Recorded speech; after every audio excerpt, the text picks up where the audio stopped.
வித்தியாசமாக ப்ரொமோஷன் பண்ணக்கூடிய நபர் அவர் தான் இந்த ஏற்பாடை பண்ணுறப்ப கிட்டத்தட்ட 1,00,000 பேர் இதில் கலந்துக்குருவாங்க அப்படிங்கிற மாதிரி ஒரு பிளான் பண்ணியிருக்காங்க. தமிழ் சினிமாவில் வந்து பல பேருக்கும் இன்வைட் பண்ணியிருக்காங்க. ஏன்னா இது வந்து ஒரு ஆடியோ லான்ச் மட்டும் கிடையாது, ப்ளஸ் வந்து அவருடைய ஃபேர்வெல் பார்ட்டி மாதிரி கொண்டாட போகிறாங்க. அதுதான் உண்மை.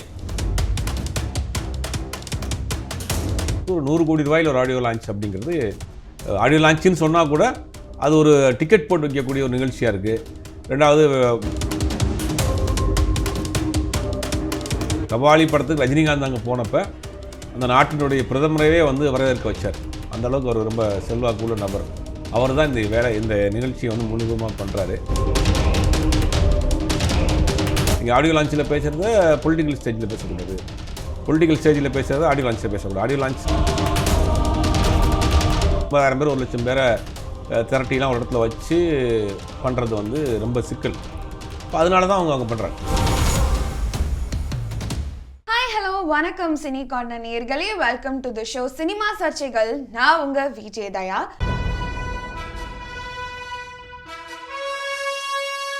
இன்னைக்கான நேர்காணல்ல நம்மளோட யார் இணைஞ்சிருக்காங்க அப்படின்னா பத்திரிகையாளர் சுபீர் அவர்கள் தான். ஜனநாயகன் ஆடியோ லான்ச், அதை பத்தி பல விஷயங்கள் தான் இவர்கிட்ட பேச போறோம். வாங்க அவரை சந்திக்கலாம். வணக்கம் சார், எப்படி இருக்கீங்க? வணக்கம், நல்லா இருக்கேன். ஸோ ஜனநாயகன் ஆடியோ லான்ச் எப்படி இருக்க போகுது? இல்லை, ஒரு பெரிய ஏற்பாடு பண்ணிகிட்டு இருக்காங்க. பிரம்மாண்டமான ஏற்பாடு மலேசியாவில் நடக்க போகுது. எல்லாருக்கும் தெரிஞ்சது தான். மலேசியாவுக்கு இந்த ரைட்ஸ் வாங்கின, மலேசியா ஏரியா ரைட்ஸ் வாங்கின அந்த டத்தோ மாலிக்ங்கிறவர் ஒரு எப்போயுமே பிரம்மாண்டமாக பண்ணக்கூடியவர். ஏற்கனவே லாஸ்ட்டாக கூலி அவர் தான் வாங்கியிருந்தார் மலேசியா. அப்புறம் கோட் அவர் தான் வாங்கியிருந்தார். கபாலி அவர் தான் வாங்கியிருந்தார். கபாலிலாம் அங்கே பெரிய அளவில் ப்ரொமோஷன் பண்ணாங்க. கடைசியாக கூலி படத்தில் அந்த கூலி அந்த கையில் போட்டிருக்க பேச்சு இருக்கு இல்லையா, அதெல்லாம் வந்து மக்களுக்கு அது மாதிரியான பிரிண்ட் பண்ணி கொடுத்தது. வித்தியாசமாக ப்ரொமோஷன் பண்ணக்கூடிய நபர் அவர் தான் இந்த ஏற்பாடை பண்ணுறப்ப கிட்டத்தட்ட 1,00,000 பேர் இதில் கலந்துக்குருவாங்க அப்படிங்கிற மாதிரி ஒரு பிளான் பண்ணியிருக்காங்க.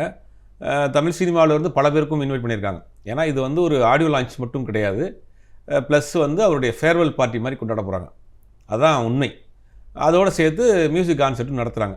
அதில் வந்து பார்த்திங்கன்னா அவருடைய முதல் படத்துலேருந்து வந்த பாடலிருந்து இப்போ வரைக்கும் வரல எல்லாத்தையும் வந்து ஒரு தொகுத்து நிறையா விஷயங்கள் அதில் பிளான் பண்ணிகிட்டு இருக்காங்க. அப்புறம் முதல்ல அவர் கூட ஒர்க் பண்ண சில நடிகர்கள், மியூசிக் டைரக்டர்ஸு, சிங்கர்ஸ், இவங்க எல்லாரையுமே கூட்டு போகிறாங்க. ஒரு பெரிய ஒரு ஈவெண்ட் நடக்க போகுது. அது வந்து ஒரு ஃபேர்வெல் பார்ட்டி மாதிரி பண்ணுறாங்க. கிட்டத்தட்ட 1,00,000 பேர் அதுக்கு மேலே வருவாங்க அப்படிங்கிற மாதிரி அவங்க ஒரு பிளான் பண்ணுறாங்க. ஒரு பெரிய ஏற்பாடு, ஒரு பெரிய, அது வேறு ஒரு நாட்டில் இவ்வளோ பெரிய கூட்டத்தை கூட்டி ஒரு தமிழ் நடிகருக்கு இவ்வளோ பெரிய விழா எடுக்கிறது வந்து எனக்கு தெரிஞ்சு தான் ஃபஸ்ட் டைம். அது ஒரு உண்மையிலேயே ஒரு பெரிய விஷயம் தான் அது. ஓகே, ஸோ இந்த ஆடியோ லான்ச்க்கான பட்ஜெட் எவ்வளோவா இருக்கும்? இல்லை, பட்ஜெட்னா அவங்க டிக்கெட் போட்டிருக்கிறாங்க. டிக்கெட் போட்டு தான் கூப்பிட்றாங்க. அது வந்து ஒரு ஓப்பன் கிரவுண்ட். அதில் பட்ஜெட்டுங்கிறது கிட்டத்தட்ட குறைந்தபட்சம் எனக்கு தெரிஞ்ச ஒரு மலேசியா படத்துக்கு கால்குலேட் பண்ணி பார்க்குறப்போ 100 கோடி ரூபா பட்ஜெட் இருக்கும் கண்டிப்பாக. இது இந்த பிஸ்னஸ்ஸு, ஸ்பான்சர்ஸு, அப்போ எல்லாம் சேர்த்து நான் சொல்கிறேன், எல்லாம் சேர்த்து ஒரு 100 கோடி ரூபாயில் ஒரு ஆடியோ லான்ச் அப்படிங்கிறது, ஆடியோ லான்ச்சுன்னு சொன்னால் கூட அது ஒரு டிக்கெட் போட்டு வைக்கக்கூடிய ஒரு நிகழ்ச்சியாக இருக்குது. ரெண்டாவது, வெளிநாடுகள்லேருந்து வந்து போகிற ஆட்கள், இந்த டிரான்ஸ்போர்ட்டேஷனு, அப்புறம் அந்த ஆர்டிஸ்ட்டுக்கு கொடுக்கக்கூடிய பேமெண்ட்டு, டிக்கெட்டோட வர வருமானம், ஸ்பான்சர்லேருந்து கிடைக்கிற வருமானம் அப்படிங்கிறதெல்லாம் கால்குலேட் பண்ணி பார்க்குறோம். மினிமம் ஒரு 100 கோடி ரூபா பட்ஜெட்டில் உள்ள ஒரு நிகழ்ச்சி தான் அது. Okay sir. ஸோ இப்போது விஜய்க்கு வந்து எந்த மாதிரி சென்ட் ஆஃப் வந்து பிளான் பண்ணியிருக்காங்க? நிறைய செக்மெண்ட் வச்சுருக்கிறதா சொல்கிறாங்க. ஒன்று ஃபஸ்ட்டு படத்துலேருந்து இப்போ கடைசியில் வந்த நம்ம ஜனநாயகன் வரைக்கும் லைஃப்பில் நடந்த முக்கியமான டைரக்டர்ஸ் அவங்களுடைய வீடியோஸ்லாம் கூட ஷூட் பண்ணுறாங்களாம். அப்போ அவங்கள்ட்ட போய் பைட் எடுத்து அந்த வீடியோஸ்லாம் ஷூட் பண்ணுறாங்க. அதே மாதிரி அவங்க கூட ஒர்க் பண்ண ஆக்டர்ஸு அவங்களுடைய சில பேரை கூப்பிட்டுலாம் போகிறாங்க, சில பேரை வந்து இது பண்ண போகிறாங்க. அந்த இதில் வந்து நிறைய சிங்கர்ஸ் பாட போகிறாங்க. விஜயினுடைய எல்லா பாட்டையுமே, அதில் கிட்டத்தட்ட ஒரு 50 பாட்டை செலக்டடாக வச்சுருக்காங்க போல். அந்த 50 பாட்டையுமே பாட போகிறாங்க. அதில் வந்து எஸ்பிபி சரண், சைந்தவி, அப்புறம் வந்துட்டு ஒரு பெரிய லிஸ்ட்டு, அந்த அவங்க வந்து சிங்கர் லிஸ்ட்டு வேறு போட்டிருக்காங்க. அவங்களையும் கூப்பிட்டு போகிறாங்க.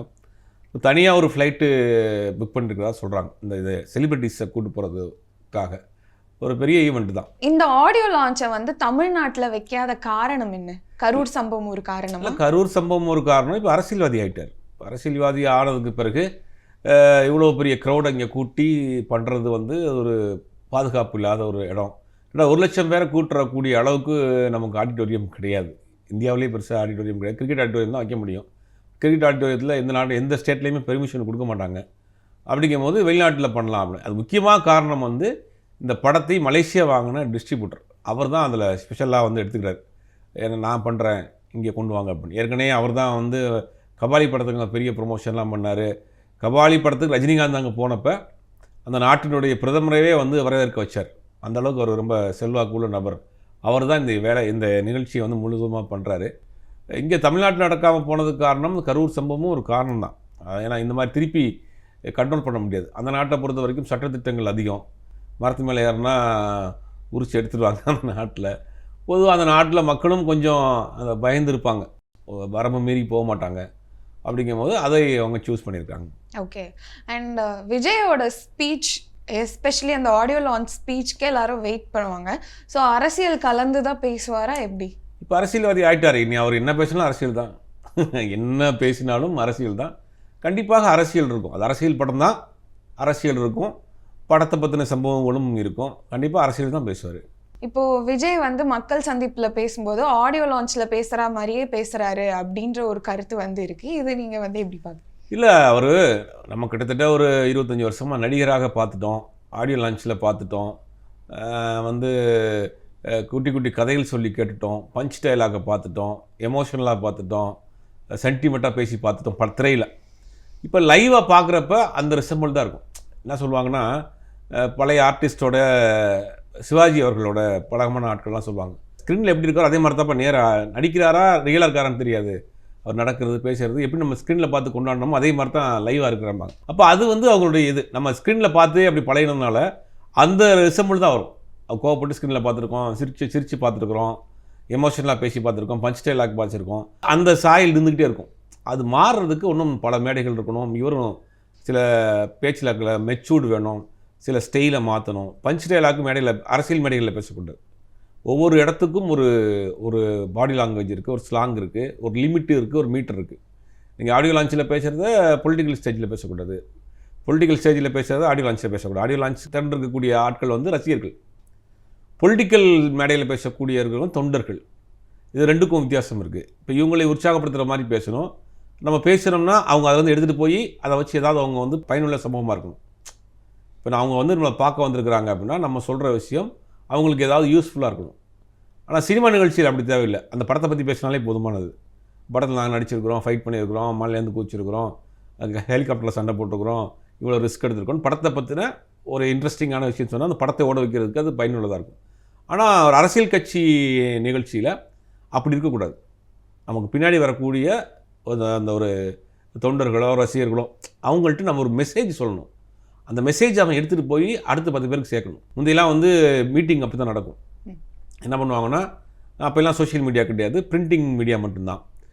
பெரிய தலைவர்கள் என்ன பண்ணுவாங்கன்னா, விடிய மீட்டிங் நடக்கும். நைட்டு 10 மணிக்கு ஆரம்பித்து விடிய காலம் 4 மணி 5 மணி வரைக்கும் தலைவர்கள் 2 மணி நேரம் 3 மணி நேரம் நான் ஸ்டாப்பாக பேசுவாங்க. அப்போ மக்கள் பெரிய கூட்டம் சேரும். அப்போ என்னன்னா அந்த தலைவர்கள் என்ன பேச போகிறாங்க, அவங்கள்ட்ட நம்ம என்ன எடுக்க போகிறோம், என்ன கற்றுக்கிற போகிறோம் அப்படின்னு அவங்க என்ன பண்ணுவாங்கன்னா அந்த தொண்டர்களுக்கு ஏதாவது ஒரு விஷயத்தை கன்வே பண்ணுவாங்க. ஏதாவது ஒரு நடந்த சம்பவங்களை பற்றியோ புத்தகங்களை பற்றியோ, அடுத்து நம்ம அரசியல் நகர்வு எப்படி இருக்கணும், நீங்கள் எப்படி அரசியலை அப்ரோச் பண்ணணும் அப்படிங்கிற விஷயத்தை மெசேஜ் சொல்லுவாங்க. அந்த மெசேஜ் அவங்க எடுத்துகிட்டு போய் அந்தந்த ஊரில் அவங்க கன்வே பண்ணுவாங்க. அது அப்படி தான் இந்த பொதுக்கூட்டம்னே அதுதான் நிகழ்ச்சி. இந்த ஸ்டேஜ் பெர்ஃபார்மன்ஸுங்கிறது அப்படி தான் நடத்துவாங்க. இன்றைக்கி நிறையா வந்துருச்சு, இன்றைக்கி பிளாட்ஃபார்ம் நிறையா வந்துருச்சு. ஒரு வீடியோ போட்டால் போதும், ஒரு இது போட்டால் போதும், ஒரு டெக்ஸ்ட் போட்டால் போதும். அன்றைக்கி அப்படி கிடையாது. முதல் நாள் நடந்த கூட்டத்தை அடுத்த நாள் காலையில் தான் பேப்பர்லேயே வரும், லைவாலாம் நம்ம பார்க்க முடியாது. அப்போ அங்கே ஒரு மெசேஜ் சொன்னோம்னா நமக்கு பின்னாடி வரக்கூடிய அந்த ஃபாலோவர்ஸ்க்கு ஒரு மெசேஜ் இருக்கணும். இது ஆடியோ லான்ச் மாதிரி. இப்போ விஜயை பொறுத்த வரைக்கும் ஆடியோ லான்ச் டைப்லேயே தான் இருக்குது. ஒரு பஞ்ச் டைலாகு, ஒரு பாட்டு அப்படின்னு ஒன்றும் அந்த அந்த டோனுக்கு அந்த இதுக்கு மாறல ஒன்றும். அதனால தான் விமர்சனமும் வருது. அது இப்போ தமிழ்நாட்டில் இந்த ஆடியோ லான்ச் வச்சிருந்தா அவரோட கட்சிக்கும் வரப்போகிற எலெக்ஷனுக்கும் மிகப்பெரிய ப்ரமோஷனாக இருந்திருக்கும் இல்லையா? ஸோ இப்போ மலேசியாவில் வைக்கிறதுனால அதை எப்படி அரசியலை அட்ரெஸ் பண்ணுவார்? அது ஒரு மைனஸாக இருக்கலாமா? இல்லை, தமிழ்நாட்டில் வச்சிருந்து வேறு ஏதாவது சம்பவம் நடந்துச்சுன்னா, ஏதாவது கண்ட்ரோல் பண்ண முடியாமல் ஏதாவது நடந்துருச்சுன்னா 2 பக்கமுமே தப்பு தான், பாதிப்பு தான். கவர்மெண்ட் சைடில் இவங்க குறை சொல்லுவாங்க, இவங்க சைடில் கவர்மெண்ட்டை குறை சொல்லுவாங்க, பார்ட்டியை குறை சொல்லுவாங்க. அப்படின்னு ஒரு சிக்கல் வரும். இது வந்து 50,000 பேர் 1,00,000 பேரை திரட்டிலாம் ஒரு இடத்துல வச்சு பண்ணுறது வந்து ரொம்ப சிக்கல். இப்போ அதனால தான் அவங்க பண்ணுறாங்க. பட் இன்னைக்கு வந்து சோஷியல் மீடியா வந்துருச்சு, அங்கேருந்து நீங்கள் லைவ் கொடுத்தாலே போதுமே, வேர்ல்டு வைடு பார்க்கலாமே. கரெக்ட். ஆனா அரசியல் ரீதியா மலேசியா மக்கள் கிட்ட பேசி என்ன பயன்? ரொம்ப நாளைக்கு முன்னாடியே சன் டிவியில் மலேசியாவில் கலை நிகழ்ச்சி நடத்துனாங்க. அப்போ உலகம் முழுக்க பார்த்துட்டு தான் நாங்கள் லைவாக பார்த்துக்கிட்டோமே. இன்றைக்கி அதெல்லாம் கிடையாது. இன்றைக்கி உலகம் கையில் வந்துருச்சு. நீங்கள் உலகத்தில் எந்த மூலையில் இருந்தாலும் அவர் பேசுகிறத கேட்கலாமே. அப்படிங்கும்போது எங்கே நடத்துகிறோங்கிறது முக்கியம் கிடையாது. ஆனால் அதை வந்து இன்றைக்கி அவங்க லைவ் அங்கேருந்து கொடுத்தாங்கன்னா பார்க்கத்தானே போகிறாங்க. ஓகே. அண்ட் ஜனநாயகன் படம் எந்த அரசியலை பேச போகுது? அவரோட அரசியல் தான். அவரோட அரசியல் தான். நான் என்ன பண்ண போகிறேன் அப்படிங்கிறத கொஞ்சம் அவர் மெச்சூர்டாக பேசியிருந்தாருன்னா நல்லாயிருக்கும். இப்போ நீங்கள் வர்றோம், புதுசாக ஒருத்தவங்க வர்றாங்க அப்படின்னா என்ன பண்ண போகிறோம்? 50 வருஷம் நீங்கள் இந்தியாவில் இருக்கக்கூடிய ஸ்டேட்லேயே தமிழ்நாடு ஒரு நல்ல ஒரு வளர்ச்சி அடைந்த ஒரு மாநிலமாக இருக்குது, பெட்டராக இருக்குது. அது எஜுகேஷனாக இருக்கட்டும், ஹெல்த்தாக இருக்கட்டும், உமன் எம்பவர்மெண்ட்டாக இருக்கட்டும், எல்லாத்துலேயுமே நம்ம வந்து பெஸ்ட்டு ஸ்டேட்டாக இருக்குது. 50 வருஷமாக உருவாக்கி வச்சுருக்காங்க பேலன்ஸ்டாக. இங்கே பெருசாக சாதி மத சண்டைகள் கிடையாது, ஏற்றத்தாழ்வுகள் கிடையாது. அங்கே ஒன்று இங்கே ஒன்று இருந்தால் கூட பெருசாக இல்லை. மற்ற மாநிலங்களை பார்க்குறப்ப ஒரு பெட்டர் ஸ்டேட்டாக இருக்குது. இப்போ நீங்கள் என்ன பண்ண போகிறீங்க? நெக்ஸ்ட்டு நீங்கள் என்ன பண்ண போகிறீங்க? அதுக்கு என்ன அவங்கள்ட்ட திட்டம் இருக்குது? அதுதான் இப்போ எல்லோரும் கேட்குறாங்க. இருக்கிறத வந்து காலி பண்ணிடுறாங்க. ஏன்னா உங்கள்கிட்ட ஒன்றும் பக்குவம் இல்லை, அனுபவம் இல்லை. இப்படி ஒரு இடத்துல நீங்கள் வந்து அவங்க பவரில் உட்காந்திங்கன்னா நீங்கள் என்ன பண்ணுவீங்க? அந்த கேள்விக்கு ஒன்றும் அவங்கள்ட்ட விட இல்லை. ஓகே. அண்ட் அவரோட அரசியல் தான் சர்க்காரில் பார்த்தோம் இல்லையா? அப்புறம் அதே ஜனநாயகனில் கொண்டு வருது எப்படி? இல்லை, சர்க்காரில் வந்து மேலோட்டமாக தானே சொல்லியிருப்பாங்க. இப்போ கட்சி ஆரம்பிச்சிட்டாரு. கட்சி ஆரம்பித்த பிறகு ஒரு கட்சியோடைய பேர் வச்சுருக்கிறாரு. அவருக்கு நிறையா பேசுகிறாரு. யாரை எதிர்க்கணும்னு பேசுகிறாரு, யாரை ஆதரிக்கணும்னு பேசுகிறாரு, என்ன அரசியலை முன்னெடுத்து போகிறாரு, இதை கிளியர் கட்டாக சொல்லிட்டார் இல்லையா? அப்போ அந்த அரசியல் அந்த படத்தில் இருக்கும். அண்ட் வந்து பராசக்தி விசஸ் ஜனநாயகன் இந்த மாதிரி வர வாய்ப்பு இருக்கா? அந்த மாதிரி தான் வரப்போகுது. ஏன்னா 9ஆம் தேதி ஜனநாயகன், அது 2 படம் தான் பொங்கலுக்கு போட்டி. அது எந்த படம் வந்து மக்கள் ஏற்றுக்கிற போகிறாங்க அப்படின்றத பார்க்கணும். ஜனநாயகன் வேறு பாயிண்ட் ஆஃப் வியூவில் ஒரு படம். அது ஆல்மோஸ்ட் ஒரு பிரச்சார யுக்தியில் உள்ள படம், ஒரு மாஸ் ஹீரோ படம். பராசக்தி அப்படி கிடையாது. அது எமோஷனல் டச். தமிழ்நாட்டினுடைய முக்கியமான ஒரு எமோஷனலான ஒரு இடம், ஒரு முக்கியமான ஒரு இடம். அதை அந்த இன்ஸ்டண்ட்டை மையப்படுத்தி எடுக்கக்கூடிய படம். அது எல்லாருக்குமே மேக்ஸிமம் அது வந்து கனெக்ட் ஆகும். இது ரசிகர்கள் கொண்டாட, இது ஒரு வேறு ஜேனலில் உள்ள படம். தப்பாக சொல்லலான்னு வேறு ஜேனலில் உள்ள படம்.